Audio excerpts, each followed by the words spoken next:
To all those above me that watch over me, to all of you, my fave para peeps on this side of the veil, welcome to the show. I'm your host, Sean Whittington. I'm a seminarian with the United States Old Catholic Church, and I'm coming to you live from my haunted home where I live. We've got a great show for you tonight. You're going to love my guests. You already know who's here. That's why you tuned in. You don't tune in for me. And they're in the green room. I will bring them out very shortly. But first, let's check the prayer urn.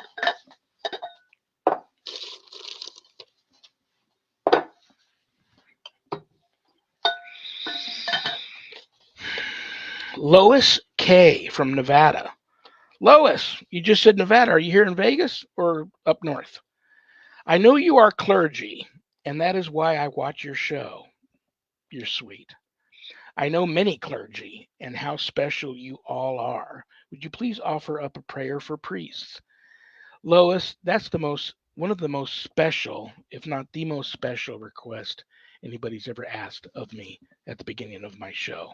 Of course I will. And this hits close to home because I know many priests and many clergy, and I have just recently been accepted by the Council of Bishops to enter the seminary for the United States Old Catholic Church. So God has grabbed my hand and is walking me down this path to priesthood, which is very special. And I wish you could feel that. So yes, this is a very special request, and I will offer up a nice prayer for priests.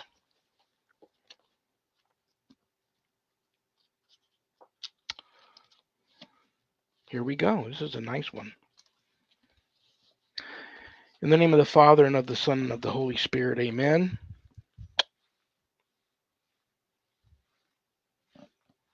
Almighty Father, grant to these servants of yours the dignity of the priesthood. Renew within them the spirit of holiness. As co-workers with the order of bishops, may they be faithful to the ministry that they receive from you, Lord God, and be to others a model of right conduct. May they be faithful in spreading the good news, so that the words of the gospel may reach the ends of the earth, and the family of nations, made one in Christ, may become God's one holy people. Amen. Lois, thank you so much for that. And yes, we need more priests. And pray for your priest. And the next time you see a priest on the street walking around, give him a big hug and a kiss and tell him God bless you. All right, if there's anything you want to know, the mailbag. The mailbag. Forgive me. The Paranormal Ministry mailbag. Oh, there's a bunch in there.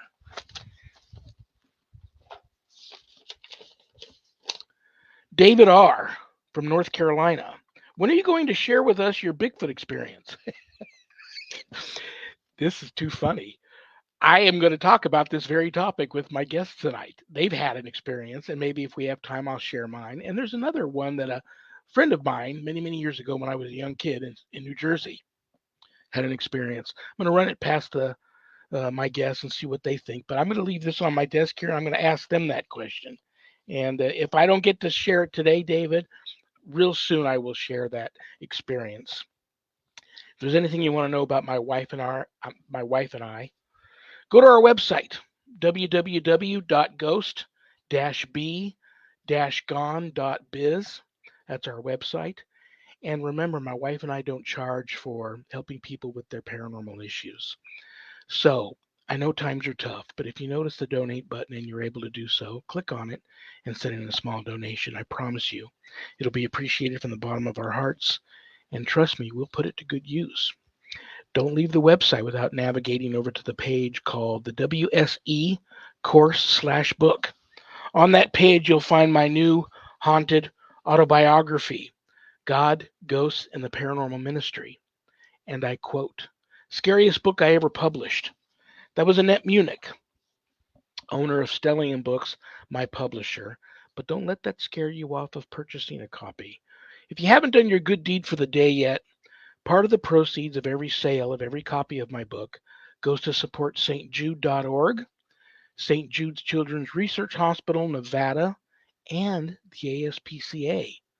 So you get to help some of the neediest children on the planet and the animals too. How cool is that? You can get the book a little less expensive at Amazon, but if you buy it off of the website, I autograph it for you, and it comes to you in a house blessing kit, which is very cool. And this is a great time to purchase the first book because God, Ghost, and the Paranormal Ministry 2 comes out this summer. And there are stories in that book that were in the first book that obviously I left open ended because they were ongoing cases that I bring closure to in the second book. So, a great time to get caught up on those stories before the second book comes out. Scroll a little further down on that page and you'll see the Worldwide Society of Exorcists, which I'm a founding member. I offer a 12-week online college level course, Introduction to Spiritual Warfare, through the WSE. And this is the course for all you true warriors for Christ that feel a calling and a longing to want to get more knowledge, know how to really draw your line in the sand, make a stand, circle the wagons, and put up a good fight against, God forbid, true evil if it ever comes calling. That's the course for you. You can enroll at the website. If you want to know more about the course before making that type of commitment, reach out to me. There's also a Worldwide Society of Exorcists Facebook page. You can read more about the course. But most importantly, brothers and sisters, keep all my former, current, and future students in your prayers. And all my students that graduate get a stunning diploma, certificate of completion, suited for framing, along with some other very special blessed items that you can only get from yours truly. So that's my story, and I'm sticking to it. Okay, guys, what can I say about my guests tonight? I love them both, and I respect them both, and they're just really cool. They are the creators of Goosebumps Paranormal Society. You've seen them on TV. Um, they're just really cool. They they write books, they ghost hunt, they paranormal investigate. They're into cryptids, and the list goes on and on and on. Brothers and sisters, please welcome to the show the one and only Jimmy and D Trick. Hey, Sean, how you doing? Hey, everybody. Thanks for having us. My pleasure. Thank you for.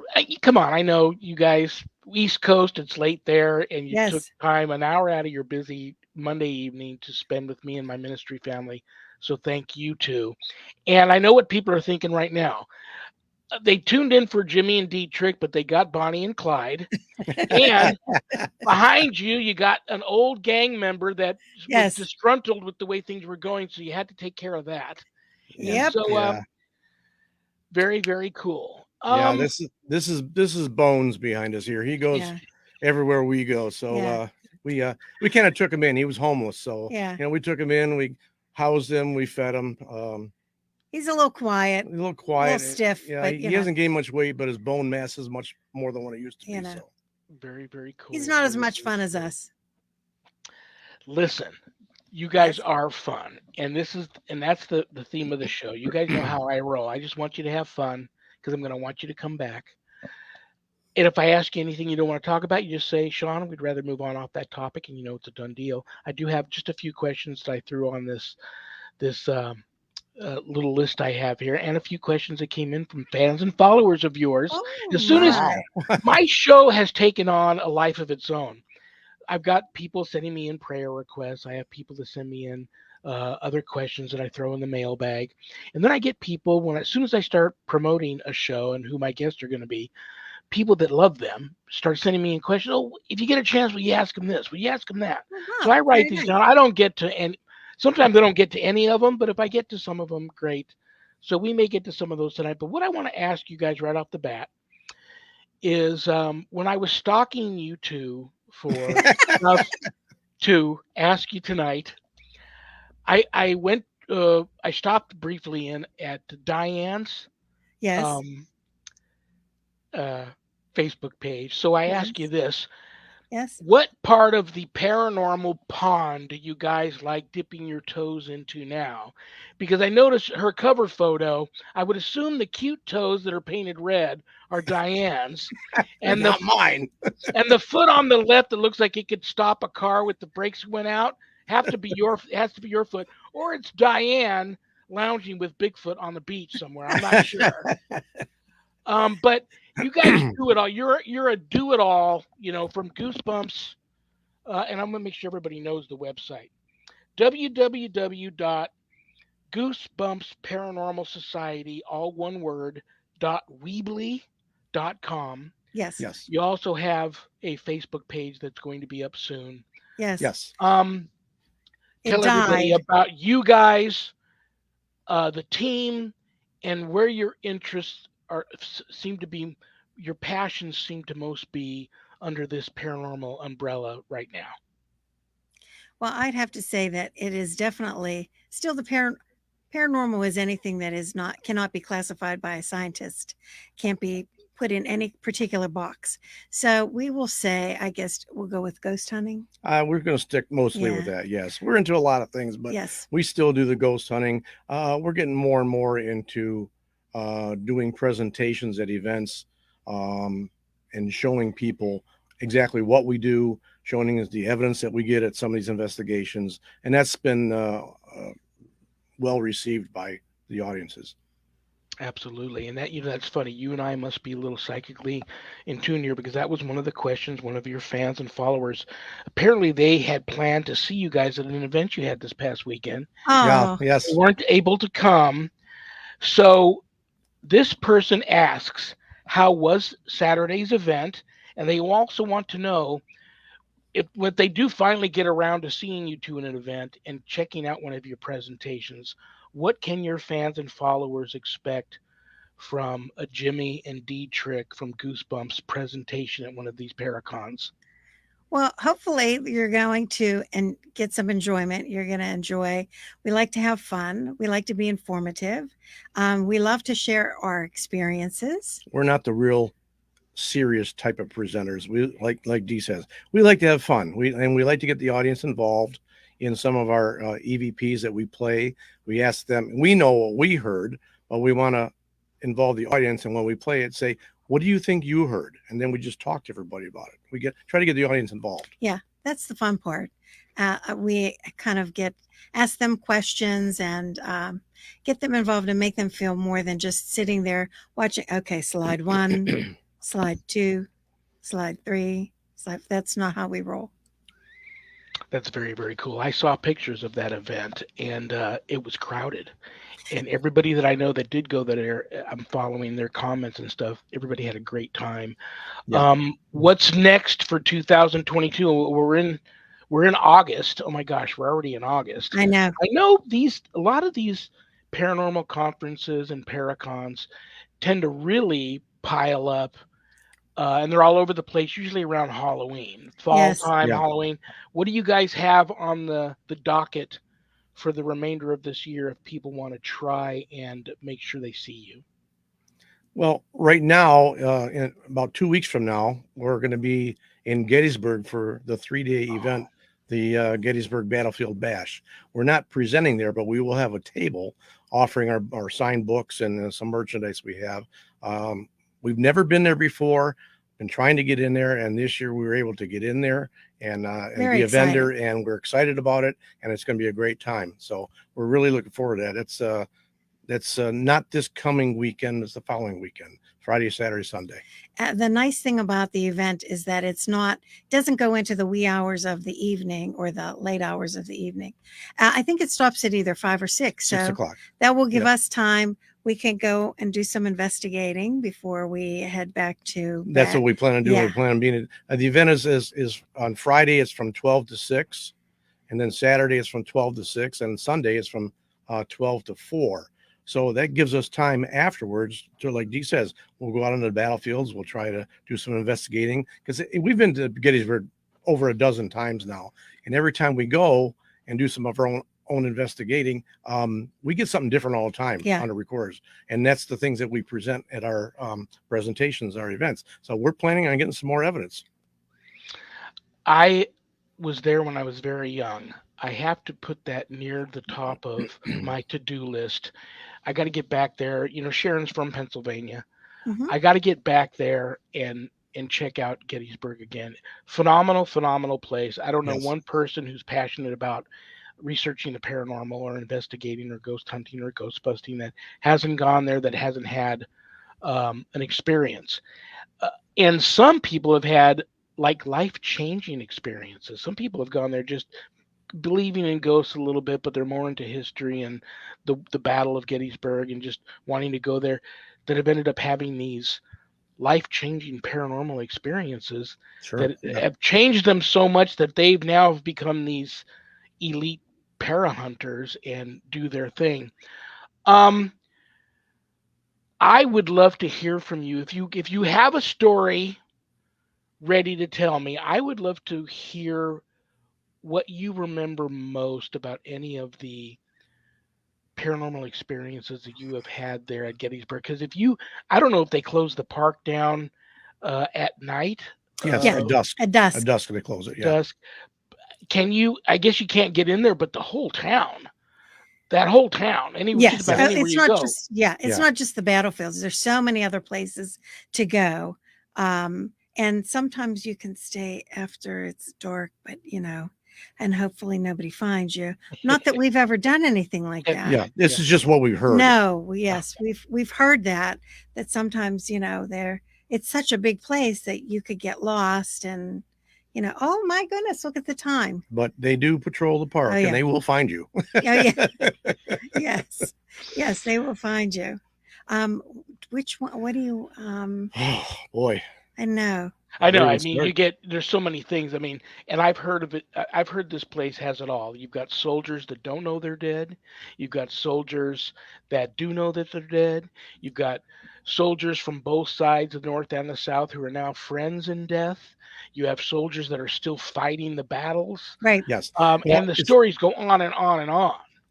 It's funny you said that, because one of the EVPs that we played at the event that we just presented at this past weekend was from Gettysburg, and it was a recording that we put the audio recorder set on top of a rock near Spangler Spring, and we just left it running. Tell them what Spangler Spring is. Spangler Spring is a spring where both sides, the North and South, came to get fresh drinking water, and they would take turns doing it. They wouldn't shoot at each other at the time. They just kind of had a little truce going on, and you can come get water, and when you're done, we'll come get water. Then we'll go back to fighting again. So it was it was honorable, is what it was. It's not like it is nowadays, but it was honorable back then. And this battle took place in 4 days. 3 days in the middle. Excuse me, the beginning of July, but in the middle of the hot summer. Oh, so hot, and they were all wearing wool uniforms. Yeah. So this was an important place, Spangler Spring. So we set the recorder on a rock near Spangler Spring, and we just walked away and we let it record. We were only about 50 feet away. We were the only ones there at this time. It was dusk. We were starting to get ready to actually leave the park area, but we thought we'd try this. There was no one else around, no cars, no sounds. It was quiet. So we let it run for about a half hour. Didn't hear anything while we were there at all. We took the recorder, went back to our motel room, and we played it back. And this is the one we played for the people, our audience at the event. There was a segment on there where it was just playing, and all of a sudden you heard rapid gunfire, pow, pow, pow, pow, pow, pow, pow. And it came out so clearly on the recording. We did not hear it with our ears when we were there. We were 50 feet away from this recorder. We didn't hear anything, but the recorder picked up all this gunfire, and we played it. We didn't tell the people what it was. We just said, listen to this, tell us what you think. And we played it, and they said, oh, that's gunfire. That's a rapid gunfire. And it sounded like it was a battle going on. Yeah. It was very cool. Well, if you talk to a lot of townspeople there that live around there that say it's nonstop. It's like, especially like the cannon fire. Yes. All hours of the day and night, the cannon fire. That's incredible. Somebody had popped up here, and it might be a friend of yours. If Zach can get that comment again, I'm not sure. I saw it. She wanted Carolyn you to Iconelli. Yeah. She said for you to share a particular story with us about that. How about your arm? Yes, we stayed for a weekend at a place called the Cashtown Inn. The Cashtown Inn is about 8 miles west of downtown Gettysburg. It is a tavern that was built in 1797, but it was used as the Confederate headquarters during the Battle of Gettysburg. And the Confederate general that stayed there, his name was A.P. Hill. He stayed in room number 3. All right, I'm going to interrupt you. This is how we collaborate whenever we wrote the book too. He says, all right, here's what happened. He types it up, and then I read it over and I say, well, wait a minute. Oh my gosh, you guys! I'm staring at myself and Sharon right now because she's my unofficial publisher. I write everything literally paper to pen. I write my book. She reads it, checks my spelling, and if I missed something, she's in on every one of my stories. She's part of it. So if I miss something or forget something, or if I make something doesn't sound right, she fixes it all because she majored in English in college. And then after she edits it, goes to my editor. But you guys are so funny. Well, that's the thing. I would write a whole chapter, and I would read it over when I got done, and this is so good. I'm so happy with what I got. Give it to her. She's my editor. She'd read it. She'd go, okay, we're going to take this paragraph out. We're going to move this one down here. We're going to add 6 more paragraphs in here. Now, this chapter that was about 5 pages long is now 15 pages long. But everything she writes, it's a lot more detail, things that I just didn't remember. And it's absolutely true. So that's why we wrote the book together, and it came out great. And it works out good because he's not the type to say, wait a minute, this is what I wrote. This is what I want. So it's a team effort. It's a joint effort. Oh, absolutely. And and that's probably why your books are as well done as they are. And I know that my book, as good as it is, or isn't, it wouldn't even be published if I didn't have my wife, fixing it up. Same thing here. And then I'm blessed by my Annette Munich. She does her own. Sometimes things come back, and she has fixed them because that's what she does. And it's just amazing what she does. So a lot of people think just anybody can publish a book or be an editor. No, it's tough. Yeah, it's tough. It takes a lot of time. You have to rewrite. Before I continue, I want to say hi to Kelly in the UK. That's awesome. You're in the UK. Hi, Kelly. and we saw Kay earlier, and hi, Carolyn. Hi, Sissy. Hi, Sissy. Carolyn, I can tell you. Guys, you'd be surprised. I get prayer requests, questions that I throw in my mailbox from people all over the world. It's very humbling, humbling. Yeah. And what's also I'm very sensitive, intuitive, and the down part about being that way, some would say, no, you're more empathic, is like when you tell stories like, and plus I'm a crybaby, so I'll make this quick. When you tell stories about like this water hole where it was just, we're talking the Civil War gang here. Yeah. We're talking fathers fighting sons and brothers fighting brothers. And, right. Exactly. And hopefully that would never, ever happen again in our country. I know the world is a pretty ugly place right now, but it's just amazing to think of. They just knew, they took turns and would go down. Yeah. And I'm sure, they had snipers back then. You had somebody from the north could easily sniper somebody from the south getting his water and vice versa. But that's just not. But it was honorable. Yeah. Exactly. Honor, which doesn't exist anymore. No. Things are different. But anyway, when we stayed at the Cashtown Inn, we specifically stayed in room number 3, which was General A.P. Hill's room that he stayed in. Okay, so let me give you a background on the Cashtown Inn.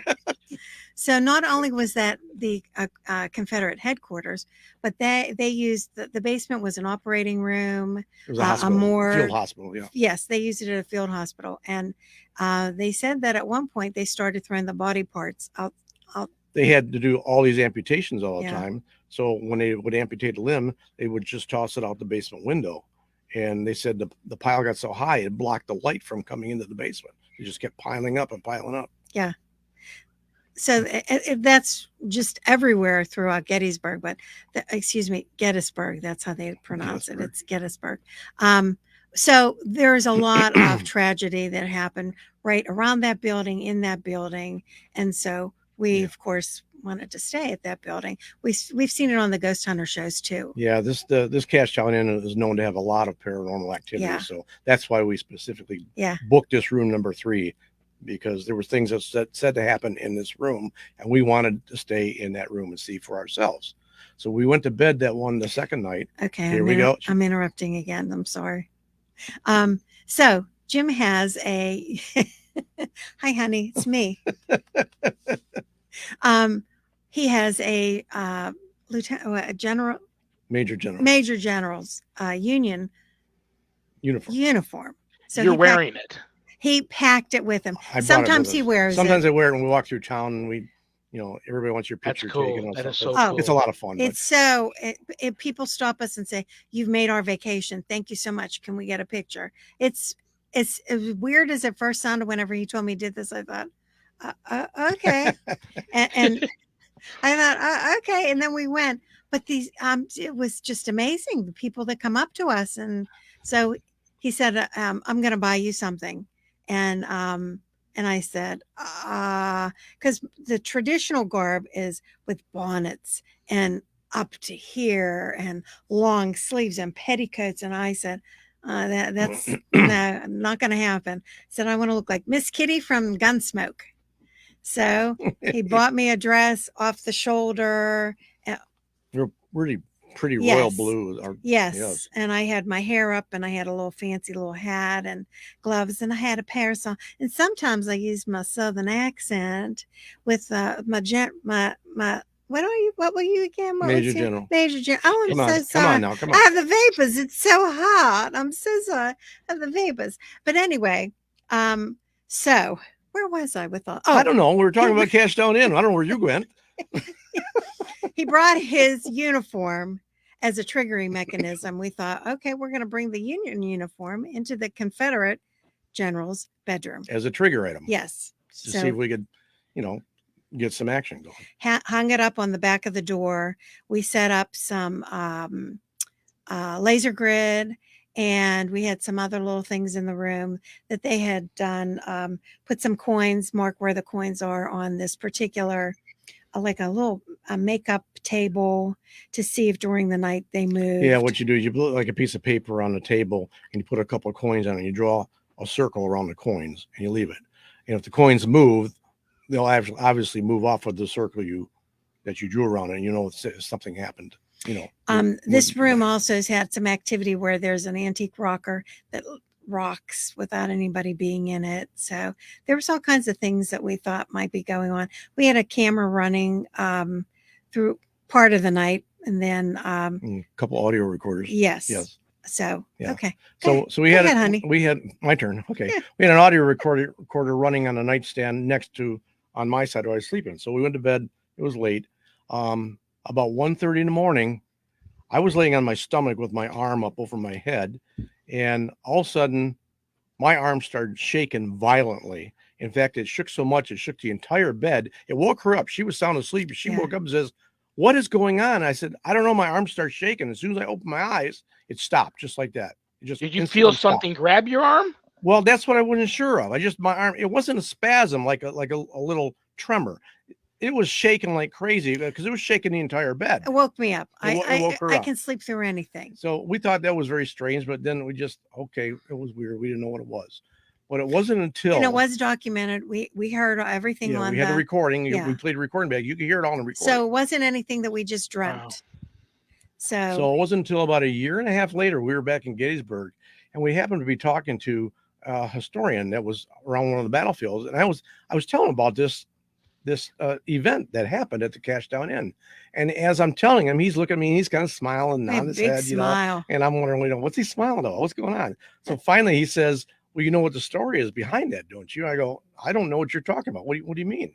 He says, "General A.P. Hill, who stayed in that room where you were, had a young assistant, like a cadet, that was his right-hand man. It was his go-to. You need coffee, you needed a meeting. I got to see somebody, go get him, blah, blah, blah." So when the general went to bed that night, he had to be awakened in the middle of the night for an emergency. The young cadet went in the room, grabbed the general's arm and was shaking it to wake him up. And I'm going, that's exactly what it felt like right there. Like somebody had a hold of my arm and was shaking. And that really got our attention then. Think about it, how important, like some may argue with me and say, well, that's possibly residual. No, it definitely interacted with you. Yes. So I believe intelligent, but think about this young man at this time in his life, at his age, probably very young, and yes. How important it was to be this, yes, to have the position he had. yes. Sure. Yeah. To still be doing that after he's passed. Does anybody know what happened to that assistant? No, I have not heard. No. It'd be interesting to find out how he died. Yeah. He died in battle or lived to a ripe old age. And you hear some 40. of these people that live to a ripe old age, but then they still come back and they haunt a place that meant something to them when they were younger. And then their apparition, they appear young. Yes. The people that, know who that ghost is. I find that all just so amazing. Yeah. Yeah. It was very cool. Very interesting. Wow. Yeah. You guys, I can't wait to get the book and read some of your stories and experiences. And I got to get to Gettysburg. I got to get Sharon back. Yes, you do. You got to. You will love it. You will love it. You come out and we'll meet you and we will show you around. Yeah, we could do that. Absolutely. Oh, yeah. You know why I think that also the South, and I know so many people that in the South that will agree with me from all over, because like so many places you can just that aren't, advertised as being such a battlefield, but there are so many unknown battlefields throughout the South. Sure. You never know some field you're walking in how many people died there or were buried exactly there. Right. And then might not even be a cemetery. They just dug a hole and buried them where they lay dead. Sure. Yep. Right after a battle or whatever. And I believe that's why so many places throughout the South are just infested with spirit, because it is what it is, Yeah. Well, Sean, one of our favorite places to go to, we have friends of ours. They started off as clients and now they're very good friends of ours. Kay has tuned in, and they have a 69-acre farm, and I believe the house and the barn were built in 1840. Mm-hmm. And they have Bigfoot, they have ghosts, paranormal. Yep. They have light anomalies. They have weird lights out in their field that you can see on their cameras. Infrared cameras, but you can't see it with the naked eye. But you can't see it with the naked eye. It's just they're just weird lights. You don't know where they're coming from. Yeah. But anyway, the barn especially seems to be haunted, and there's no electricity in the barn. And so we went and investigated there, and we had someone who was sensitive with us, and she was asking questions. And you had said about places where people are just buried that you don't even know is a battlefield. Most of Western Pennsylvania, I'm sure, is much like that. Yeah. Between the French and Indian War, the Revolutionary War, and then the Civil War happening. But we were able to find out that there was what we were able to get in touch with was a soldier. Was he a Civil War soldier, honey? He might have been. It wasn't really specific, but it sounded like it was from that era. Yes, and that he had gotten sick and that he had died there. And there were some really weird things that happened to us while we were. It's a 2-story barn. There's a street level, and then underneath where the horses used to be. Yeah, the old stables. Yeah, and that's where we started. And while we were in there asking questions and getting flashlight activity, yes and no answers, we heard noises over our head. Now, it's a wooden floor barn, so it sounded like somebody was pushing like a chair. Something heavy. Just dragging something right above our head. Yeah. And we knew there was nobody upstairs in the first level of the barn. At least we didn't think there was. Yeah. So, I had to go up because even though I'm not from Missouri, you got to show me.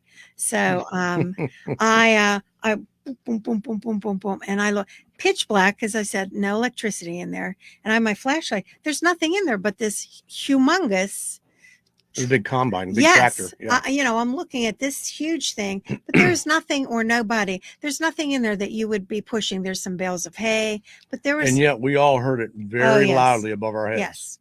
Yes. Twice. Yes. And then we decided we're going to have, do you want us to go up on top and investigate? And the flashlight came on. Yes. So, okay. So we did that too. And got some interesting things that happened there too. So I understand exactly what you're saying about the South, and I think just the East Coast with everything that has gone on. Yeah. I'm going to throw a bunch of things at you guys right now. And then we're going to try and I want to talk about, I promised this guy, David. Yes, Bigfoot. North Carolina. Yeah. Okay. And I know all the up and coming, a lot of my clients nowadays are this next generation of ghost hunters coming up that just saw a TV show and they decided to grab a tape recorder and a camera and go to these allegedly haunted places, and they end up doing and saying the wrong thing and being at the wrong place at the wrong time, and then they have an attachment that they bring home and they're having some issues.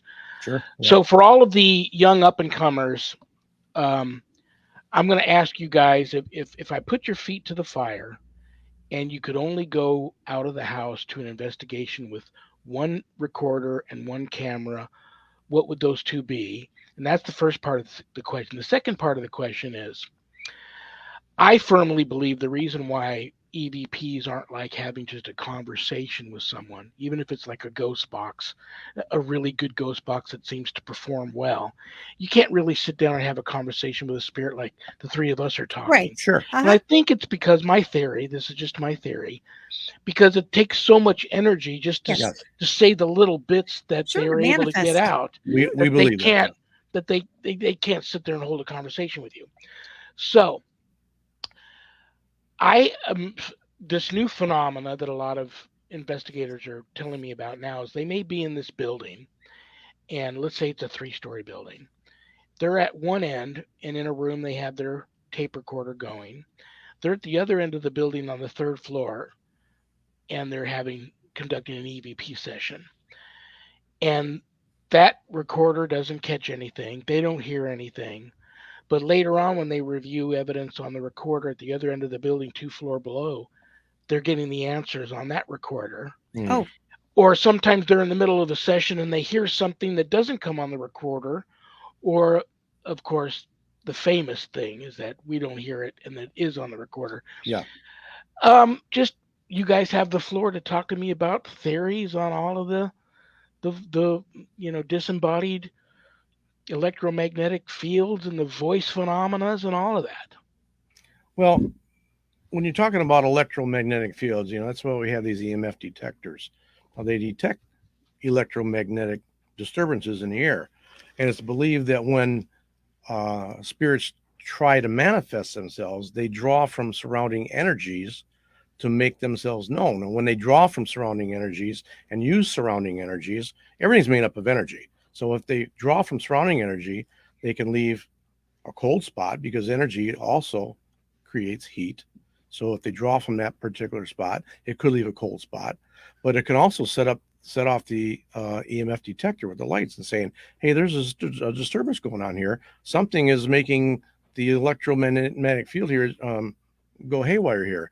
And so it could mean, not saying it is all the time, and say it's believed that it could be a spirit trying to manifest at that time, just drawing from surrounding energies. And that's why, and we've had this happen a lot too, where your batteries all of a sudden go dead in your camera or your recorder. Boom, everything goes dead. You put another set in there that are brand new. They last about 2 minutes. Boom, they're dead. Well, something is making these things go dead and drawing all this energy out. And again, all of this that we believe is that these are all theories. There's nobody that has the exact answers, that knows it all. If anybody says that they do have all the answers, that know exactly what's going on, stay away from them. Don't go with them because they don't know. No. They're just guessing. Yeah. I say this all the time to people. The longer I'm in this field, and I don't really ghost hunt much anymore. I go to and work paranormal cases at people's homes. But the longer I'm in this field, the less I feel I know. And sometimes I feel like I know nothing. And I'm okay with that, because for me, investigating the paranormal has always been a very spiritual endeavor. And so I think I know that we're never going to get the three of us are going to be having this conversation in heaven one day, and we're going to laugh about all the things we know. Yes. We'll have all the answers then too. Yes. And it'll be funny, and that's the way it's supposed to be. And that's why it for me at least, it keeps drawing me, you're investigating the unknown, but it's also, it's a spiritual endeavor, and I'm not looking to to get all of the crazy evidence, and because I've seen some pretty doggone good evidence. I mean, I've been on investigations with parapsychologists that are diehard skeptics and had apparitions appear right in front of them, and then as soon as the apparition's gone, they're immediately debunking what they saw. Yeah.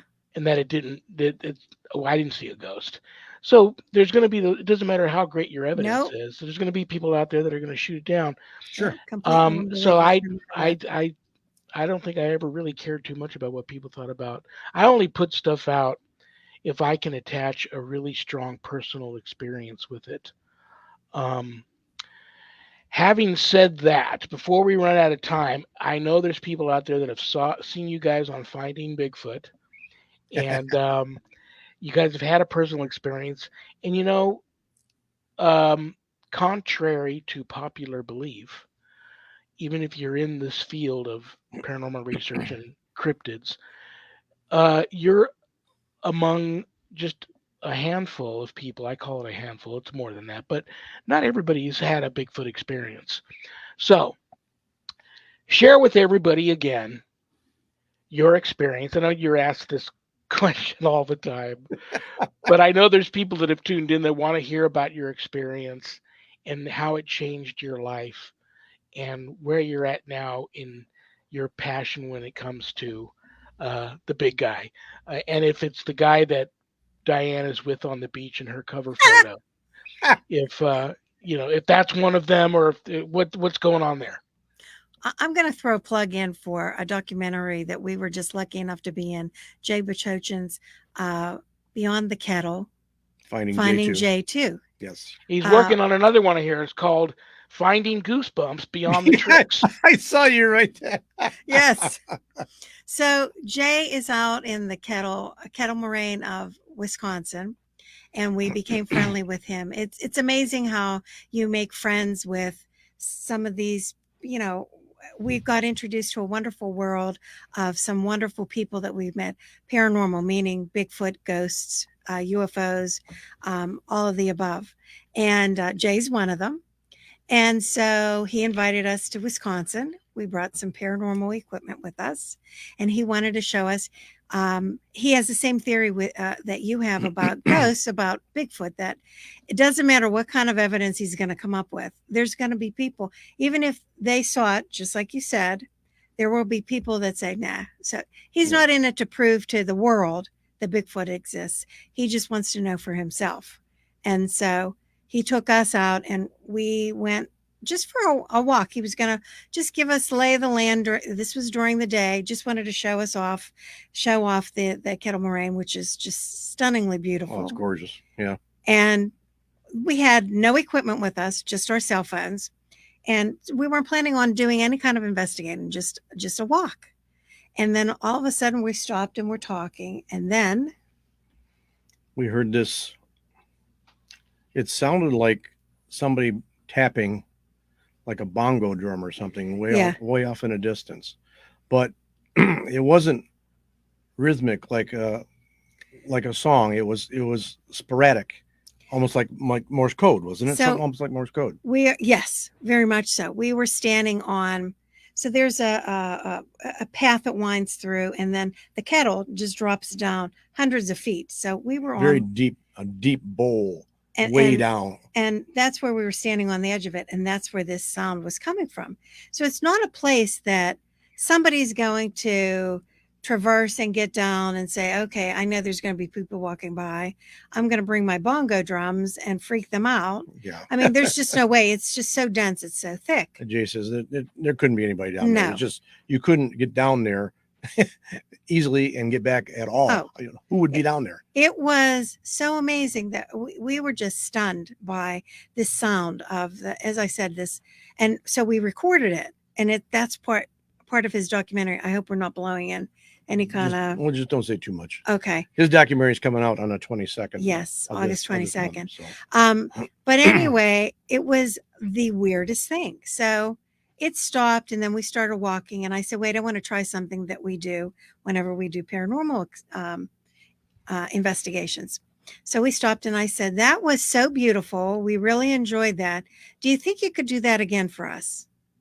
And what do you think happened? Boom, boom, boom, boom, boom. Started again. We're all over again. Freaked me out, and I have goosebumps right now because it was just, I thought, are really you cool. kidding me? This happened again? So that was, okay, is it Bigfoot? And what is Bigfoot? That's the other thing. We went from non-believers to now we're thinking, okay, could it be paranormal? Could it be UFO? Could it be interdimensional? Could it be flesh and blood? Could it be all of the above? I mean, who are we to say that we know for sure? Again, no experts. We have never actually seen a Bigfoot or Sasquatch, but, well, for example, when we went out with Jay again that night, we did a night investigation out there in the Kettle, and we came across this, oh my God, this aroma, this stench, like rotten. We were walking, it was just horrible. Now, Jay was walking about 15 feet in front of us, and he never mentioned anything about smelling it. Now, we came walking up behind him, and all of a sudden we got the, Hit us right in the face. Just like slap in the face, like, oh, what is that? Terrible. Disgusting. We said, Jay, come back here. He said, what? He says, didn't you smell this? He goes, smell what? He goes, walking back, and all of a sudden he goes, oh, yeah, oh, I didn't smell that. Why didn't I smell it a minute ago? And just like that, it was gone again. It was just completely disappeared. So that was weird. Something's moving. It's not dead like a carcass. There was no breeze where we were, so it wasn't like it was a dead carcass that was laying off the pathway somewhere. Because you'd smell that all the time. Stench. Yeah, no wind. It just came and it went, and there was no breeze. No. And it was just, you know, it took your breath away. It smelled so bad. And again, starts your mind wondering, like, what could it be? Yeah. And are we even smart enough? When I say we, I mean mankind. Are we even smart enough to even understand all of this, all the possibilities? No, we're not. Yeah. I don't think so either. And I don't want to be arrogant to say, well, I know for sure. And yeah, that's just not the way that we are. Yeah, it could be something that, if it does truly exist, I'm still skeptical about it, but I think if it does truly exist, it could be interdimensional, could come and go. You know, because people talk about seeing this creature, and then all of a sudden it just disappears, just like that. Well, the infrasound. I'm interested in the infrasound now, where it just freezes people up. Yes. And so David continues to be a fan of the show. I'm going to just throw my experience at you real quick. Mm-hmm. Go ahead. Yes, we want to hear it. On it. Give it to us, baby. I'm in junior high school. I go on a camping trip one weekend with some buddies, and I always tell people right off the bat, yes, I smoked some pot and I drank some beer.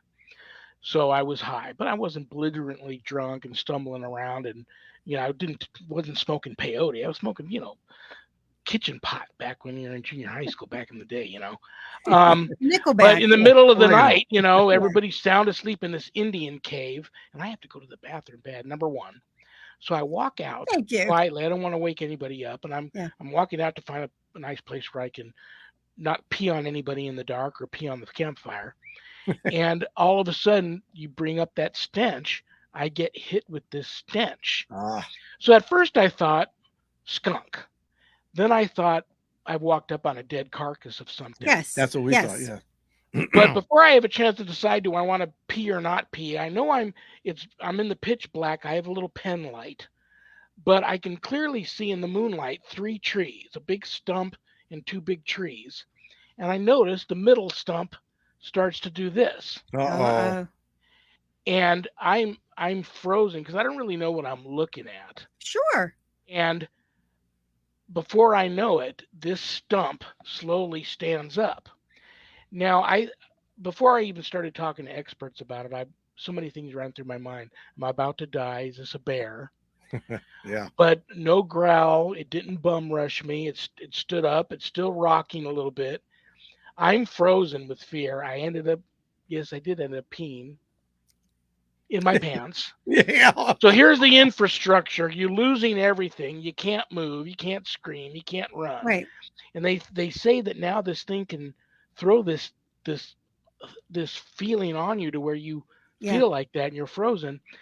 And whatever this was turns and slowly walks away. And it's a very minor, like it's like in Jurassic Park where you can hear the Tyrannosaurus Rex stepping. Not that dramatic, but I'm close enough to where I can hear the thudding of the feet, the occasional snapping of a branch, and the occasional moving of a bush. But this giant of a thing, and I know now it had to either be a Bigfoot or a very trained circus bear that escaped. To walk off like that, off into the darkness, didn't bother me. And it wasn't until I felt it was gone that I was able to actually move again and go back. And I hurried back to the camp. I didn't want to wake anybody up. And I didn't tell anybody either. I sat close enough to the fire to dry myself because I was embarrassed.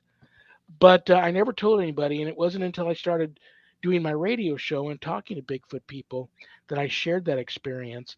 And most everyone thinks, yeah, you had a Bigfoot encounter. And I've got about 4 minutes before I have to kick you guys out of here. So what do you think?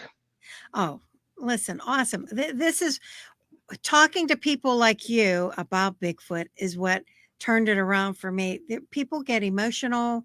Now, there are some hoaxers that are out there, but the folks that you're always we going to meet, get those. Yeah. Just as you had said, you don't want to tell anybody. Why didn't you want to tell anybody, Sean? Because you don't even really know what it was you experienced. And I'm a young kid. I'm in junior high school. And, you know, did I imagine this? I would have, if I hadn't have been frozen and, peed in my pants and went through some of the other emotional things that I'd gone through, I probably would have thought I imagined that I was high and had some beers and sure. Well, and the other thing is you don't want to be considered the big weirdo. Yeah, absolutely. And yeah. And that's what we've seen with people. Same thing with ghosts. They at first they said, well, we don't tell too many people. Yeah, because they want to be ridiculed. Yes. They want to be embarrassed. Yes. People think we're crazy. They just keep it to themselves most of the time. Same thing with ghosts and Bigfoot. So you kind of get a feeling of who's telling the truth and who's making something up to just be glorified. You can tell by the way they're telling the story. Yes. When we watch people that'll describe their Bigfoot encounter, some of them are visibly shaken, teary-eyed, and you can tell that they're really shook up about what they're talking about. They experienced something, whether it was Bigfoot or not, who knows, but they experienced something out there that they couldn't understand what it was. Well, I had a young friend. I mean, I in the third grade was when I moved out west, but I grew up in Colts Neck, New Jersey, and I had a friend fall in a creek and he was drowning, and I couldn't get to him, and I ran to his house to get help. By the time we came back down, he was already out of the creek. And before I moved, quite some time later, I asked him how he got out of the creek, and he told me a giant hairy man just came down there, jumped into the swamp and grabbed him and pulled him out. Wow. And he commented that this guy had big red eyes. And then it was many, many years later, 50 years later, I read this article about old red eyes from the New Jersey area who looks like Bigfoot, but he's got these big glowing eyes. New Jersey Devil. 60 years later, I reach out and find this guy. Oh, and we talk about it. And he was so, me finding him and talking to him about this took him right back to that day 60 years ago. Wow. When he was a little kid and experienced that, and he was freaked. And he's convinced that that's exactly what he was in denial all these years. Sure. He was convinced that that's what he experienced. So craziness. And before we get cut off here, make sure you guys both know I love you both. I respect you both. You guys are cool. Real quick. Yes. Best camera, best EV, best tape recorder you two take everywhere. Sony digital recorders. Those are our favorites. Yeah. You don't have to spend a lot of money. I mean, you can spend a little money, you can spend a lot of money, but the digital audio recorders, they're going to do the same thing no matter what. So, but we like the Sony brand ourselves. Yeah. We have a couple of different ones. We have some older ones. We have some newer ones. Yeah. But yeah, like he said, you don't have to spend $1,000 on some fancy. And that's something that we do when we go to shows. We bring a basic paranormal kit. So some people have never seen an EMF detector, and they, wow, that's what we saw on the ghost hunter shows. And and the same thing with camcorders. We'll use. We got a couple of Sony camcorders. We got some other ones that have the night vision and that. Those are good. But I'll tell you the truth. What is really picking up and getting really easy to take is your iPhone or your smartphone. These things now take great digital pictures. They take great videos. Keep it in your pocket. It comes in handy and it records. Oh my gosh. If I was there, I'd give you both a big hug and a kiss. Well, we love you too. And congratulations on your new path in life. When God calls you, there's not even a hesitation on what your answer is going to be. There's no answer. You're just, and I'm going to stop there because I'll get emotional again. I've turned into such a crybaby. What happened to me? So anyway, but yeah, it's going to be quite an adventure. Who enters the seminary at 62? Well, you. When God tells you this is what you're doing, you do it. But yeah. Awesome. If you're not too familiar with the United States Old Catholic Church, check out their history. They're phenomenal. But you guys, I want everybody to go to your website, www.Goosebumps Paranormal Society, all one word, .weebly.com. You got that book there. You got another book there. All kinds of cool stuff. Yeah. This book has got some of our best paranormal cases that we've done. Includes a lot of Gettysburg, but it's all Pennsylvania. So it's available on Amazon. And we take you along. Cool. It's very conversational. Bones highly recommends it, don't you? He agrees. He agrees. All right, guys. I love you both. Will you come back? Thanks for having us. Oh yeah, we'll definitely come back. Okay, I'll see you guys. We'll see you next week. Okay. See you guys later. Bye. Thank Bye, you. everybody. God bless. Oh, that was fun. And I got out my little experience and touched base on another friend of mine from childhood who had what I think was probably big red eyes in the New Jersey area. So, David, that was an abridged quickie version of my story. I hope that satisfied you for tonight. I don't have a show without each and every one of you. So thank you so much for taking an hour out of your busy Monday evening to spend with me. I love the Tricks, and I knew if you guys didn't already love them, you were going to love them by the end of the show. So get Jimmy and Dee's book, follow them, go see them if they're at a paranormal convention near you. I will be here this Friday. Oh gosh. Get your tickets early for this one too, and get your popcorn and be ready to buckle up. This Friday, and my Friday show's earlier, 2 p.m. Pacific. This Friday, August 12th, I've got the whole, not just one or two of them, I've got the whole Mass Hauntings paranormal team on the show. I don't even have to say another word. And that night, they are premiering on YouTube their film where they were at the latest haunted location. They're premiering that film that night too on YouTube. So be here this Friday for the whole Mass Hauntings team. I know I have some people I want to thank.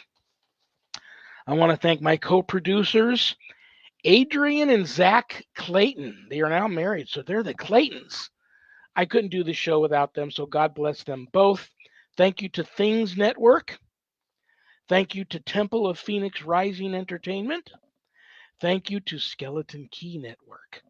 Thank you to Pact, Podcasting for All Coming Together channel, for all simulcasting my show. Check out Pact also. Pact's got a lot of great shows on there. People, their lives are devoted to helping others. So check out all of the podcasting on the Pact channel, P-A-C-T. What else do I want to tell you guys other than I love you all? You're all on the prayer list. I pray for you all. I'm going to pull a bad joke out of a hat that one of you sent in to try and put a smile on everybody's face.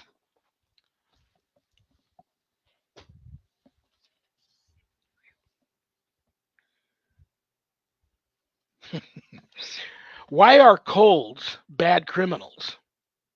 Because they're easy to catch. Good night, dog. Good night, Jack. Good night, Danny. Good night, Harold. Rest in peace. Good night, Ernie. Good night, Bill. Good night, Dan. God bless you all. I love you all. Peace.